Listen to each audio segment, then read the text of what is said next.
तो फाइनली ये क्या भौकाल बना दिए। तो दोस्तों आपसे बता दें कि फाइनली अपने भोजपुरी के पावर स्टार पवन सिंह एकदम जबरदस्त और बवाल धमाल मचा देने वाले गाने का टीजर, जिस गाने का नाम है कजरा मोहब्बत वाली, फाइनली दोस्तों इस गाने का टीजर को आप सभी बीच रिलीज कर दिया गया है। और दोस्तों आपसे बता दें कि भाई ट्रेंडिंग सीट एकदम खाली करके रहो, क्योंकि भाई पावर स्टार पवन सिंह का एंट्री होने वाला है एकदम जबरदस्त और बवाल गाने से।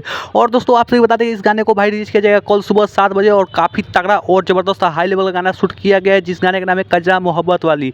इस गाने को गाया है फाइनली अपने भोजपुरी के पावर स्टार पवन सिंह और सीपी राज, जो कि काफ़ी तगड़ा और जबरदस्त गाना होने वाला है। इसको राइटर है आशुतोष तिवारी और म्यूजिक दिए हैं प्रियांशु सिंह, जो कि काफ़ी तगड़ा और जबरदस्त गाना होने वाला है। इसको रिलीज किया जाएगा कल सुबह 7 बजे, और आप लोग तैयार रहिएगा, काफ़ी तगड़ा और जबरदस्त और बवाल धमाल मचा कर रख देना है कल सुबह। और भाई पूरे दिन इसी का गाने का राज चलना चाहिए। और दोस्तों आप सभी को वीडियो कैसा लगा, और कल सुबह गाना आ रहा है एकदम भौकाल मचा कर रख देना है। दोस्तों आप सभी को वीडियो अच्छा लगा तो चैनल को लाइक कीजिए, सब्सक्राइब कीजिए, शेयर कीजिए, और फिर मिलते हैं किसी नेक्स्ट वीडियो में। और कल भाई बवाल मचा कर रख देना है, कल सुबह 7 बजे गाना रहे, आप लोग तैयार रहिएगा। धन्यवाद दोस्तों वीडियो